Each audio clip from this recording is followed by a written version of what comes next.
السلام علیکم۔ ایک دفعہ کا واقعہ ہے کہ سرکار غوث اعظم رحمۃ اللہ علیہ اپنی خانقاہ میں بیٹھے ہوئے تھے، تب ہی دوڑتا ہوا آپ کا ایک مرید آپ کے پاس آیا اور آنے کے بعد عرض کی، سرکار رحمۃ اللہ علیہ میں برباد ہو گیا ہوں، میں تباہ ہو گیا ہوں۔ سرکار غوث اعظم رحمۃ اللہ علیہ نے فرمایا کہ بتاؤ بات کیا ہے، تمہارے اوپر کون سی مصیبتوں کا پہاڑ ٹوٹ پڑا ہے؟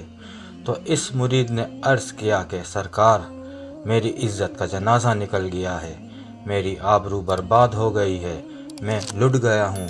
سرکار، میری اکلوتی بیٹی ہے، بڑی خوبصورت ہے، میں نے اپنی بیٹی کو گھر میں ہی رکھ کر تعلیم دی ہے، میں نے آج تک اسے گھر سے باہر کسی کام کے لیے نہیں بھیجا ہے، میں نے اپنی بیٹی کا نام فاطمہ رکھا ہے۔ سرکار، میری بیٹی میری اجازت کے بغیر کبھی گھر سے باہر بھی نہیں جاتی، لیکن آج میری بیٹی چھت پر گئی تو وہ چھت سے واپس نہیں آئی۔ میری چھت کی دیواریں بھی اتنی اونچی ہیں کہ وہ دیوار پھلانگ کر بھی نہیں جا سکتی، لیکن پھر بھی میں نے اپنے دل کو تسلی دیتے ہوئے اپنے آس پڑوس میں پتہ کروا لیا اور رشتہ داروں میں بھی پتہ کروا لیا ہے، مگر کہیں بھی میری بیٹی کا نام و نشان نہیں ملا ہے۔ سرکار غوث اعظم رحمۃ اللہ علیہ، مجھے میری بیٹی چاہیے اور زندہ چاہیے۔ سرکار غوث اعظم رحمۃ اللہ علیہ نے فرمایا، ٹھہر جاؤ، اور سرکار غوث اعظم نے اپنی آنکھوں کو بند کر لیا۔ چند ہی لمحوں کے بعد آنکھیں کھولی اور اپنے اس مرید سے فرماتے ہیں، اپنے دل کی بے تابی کو دور کر دو، تمہاری بیٹی آج ہی ملے گی اور زندہ ملے گی اور پوری عزت کے ساتھ ملے گی۔ پھر سرکار غوث اعظم رحمۃ اللہ علیہ نے فرمایا، اے میرے مرید، کیا تم جانتے ہو کرب کے ویرانے کو؟ تو اس مرید نے عرض کیا، سرکار، وہ تو بڑا بھیانک جنگل ہے، بڑا دہشت ناک جنگل ہے، دن میں بھی وہاں جاتے ہوئے ڈر لگتا ہے۔ تو حضور غوث اعظم رحمۃ اللہ علیہ نے فرمایا کہ تم کرب کے ویرانے میں چلے جاؤ، پہلا قلعہ چھوڑ دینا، دوسرا قلعہ بھی چھوڑ دینا اور تیسرے قلعے کی چوٹی پر بیٹھ جاؤ، وہاں جا کر میرا نام لینا اور پڑھ کر اپنی انگلی پر دم کر لینا اور اپنے چاروں طرف ایک لکیر کھینچ لینا۔ پھر وہاں سے جناتوں کی فوجیں گزرنا شروع ہوں گی، وہ جنات دھاڑتے ہوئے بھیانک آواز نکالتے ہوئے تمہارے اوپر حملہ کرنے کی کوشش کریں گے، لیکن کوئی بھی جن میرے نام کی کھینچی ہوئی لکیر کو پار نہیں کرے گا۔ جب وہ تمام جنات کی فوج چلی جائے گی تو آخر میں شہنشاہ جنات کی سواری آئے گی، اور وہ شہنشاہ جنات اتنا طاقتور ہے کہ وہ بڑے بڑے پہاڑوں اور درختوں کو اکھاڑ سکتا ہے، وہ سب کام تو کر سکتا ہے، لیکن میرے نام کی کھینچی ہوئی لکیر کو وہ بھی پار نہیں کر سکتا۔ پھر وہ شہنشاہ جنات آپ سے پوچھے گا، پھر آپ اس کو اپنی پوری داستان بتا دینا کہ میں حضور غوث اعظم رحمۃ اللہ علیہ کا مرید ہوں، انہی کا بھیجا ہوا ہوں، مجھے میری بیٹی آج ہی چاہیے اور زندہ چاہیے اور عزت کے ساتھ چاہیے۔ اگر میری بیٹی کو کچھ ہوا تو میرے پیر کے قہر سے پوری قوم جنات کو کوئی نہیں بچا سکے گا۔ حضور غوث اعظم کا یہ مرید کرب کے ویرانے کی طرف چل دیتا ہے۔ 2 قلعے چھوڑنے کے بعد تیسرے قلعے پہ بیٹھ جاتا ہے۔ کرب کے ویرانے پہ جا کر حضور غوث اعظم کا نام لے کر اپنی انگلی پر دم کرتا ہے اور چاروں طرف لکیر کھینچ کر بیٹھ جاتا ہے۔ جنات کی فوج گزرنا شروع ہو جاتی ہے، بڑے بڑے خطرناک جن گزرتے ہیں اور اس پر ہر طرف سے حملہ کرتے ہیں، لیکن سرکار غوث اعظم رحمۃ اللہ علیہ کے نام پر کھینچی ہوئی لکیر کو جب وہ چھوتے ہیں تو اس سے ٹکرا کر بھاگ جاتے ہیں۔ سارے جنات کی فوج چلی جاتی ہے، آخر میں شہنشاہ جنات کی سواری آتی ہے، وہ اپنی پوری شان و شوکت کے ساتھ آتا ہے۔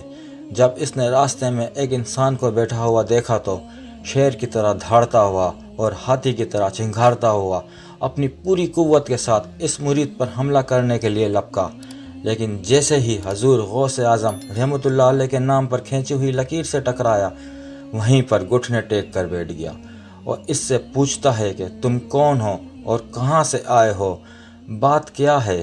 حضور غوث اعظم رحمۃ اللہ علیہ کے مرید نے اپنا پورا مقدمہ پیش کیا، اے جنات کے بادشاہ، میں حضور غوث اعظم کا مرید ہوں، میری لڑکی چھت پر گئی تھی اور وہاں سے میری بیٹی غائب ہو گئی، کوئی جن اس کو اٹھا کر لے گیا ہے، مجھے میری لڑکی آج ہی چاہیے اور زندہ چاہیے اور عزت کے ساتھ چاہیے۔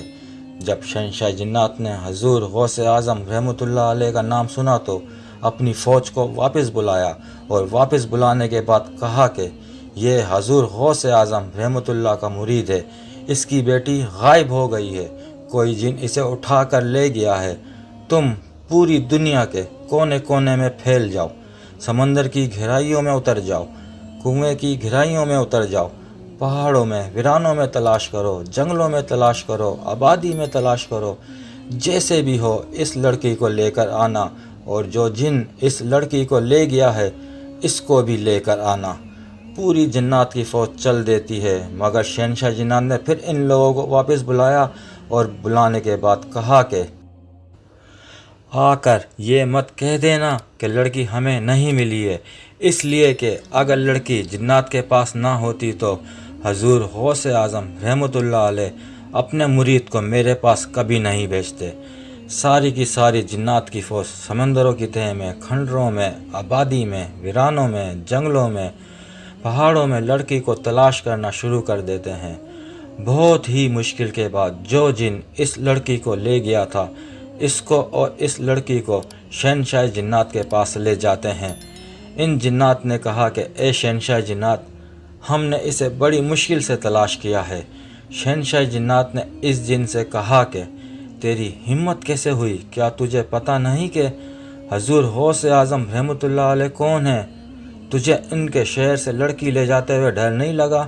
تو جن نے کہا اے شہنشاہ جنات، میری اتنی ہمت تو نہیں تھی، لیکن میں کیا کرتا، میں ہوا میں اڑتا ہوا جا رہا تھا کہ لڑکی اپنے مکان کی چھت پر اس انداز میں کھڑی تھی کہ اس کے بال بکھرے ہوئے تھے، اس کا چہرہ کھلا ہوا تھا اور یہ اپنے ناز و انداز میں کھڑی ہوئی تھی۔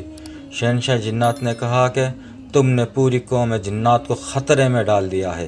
اگر شیخ صاحب جلال میں آ جاتے تو پوری قوم جنات کو پوری دنیا کے کسی کونے میں جگہ نہ ملتی۔ اور شہنشاہ جنات نے اتنا کہہ کر ایک جلاد جن کو بلایا اور اس کو حکم دیا، جن کی گردن کو جس نے اس لڑکی کو اٹھایا تھا دھڑ سے الگ کر دو، اس کو قتل کر دو، اور اس لڑکی کو سرکار غوث اعظم رحمۃ اللہ علیہ کے مرید کے حوالے کر کے شہنشاہ جنات نے کہا یہ لو اور شیخ صاحب کی بارگاہ میں میرا سلام عرض کر دینا، اور تمہاری بیٹی آج ہی پوری عزت کے ساتھ تمہیں مل گئی ہے۔ شہنشاہ جنات اتنا کہہ کر چل دیتا ہے۔ سرکار غوث اعظم رحمۃ اللہ علیہ کے مرید نے آواز دی کہ اے شہنشاہ جنات، ذرا میری بات تو سنو۔ تو شہنشاہ جنات نے کہا بولو کیا بات ہے؟ تو سرکار غوث اعظم کے مرید نے کہا کہ بتاؤ تم لوگ بھی سرکار غوث اعظم رحمۃ اللہ علیہ کو مانتے ہو؟ اتنا سننا تھا کہ شہنشاہ جنات نے کہا حضور غوث اعظم رحمۃ اللہ علیہ جیسے انسانوں کے شیخ ہیں وہ جنات کے بھی حاکم ہیں۔ شیخ کی نگاہ جب اٹھ جاتی ہے تو پوری قوم جنات میں زلزلہ آ جاتا ہے۔ شکریہ۔ ویڈیو اچھی لگی ہو تو لائک، شیئر اور سبسکرائب کرنا مت بھولیے گا۔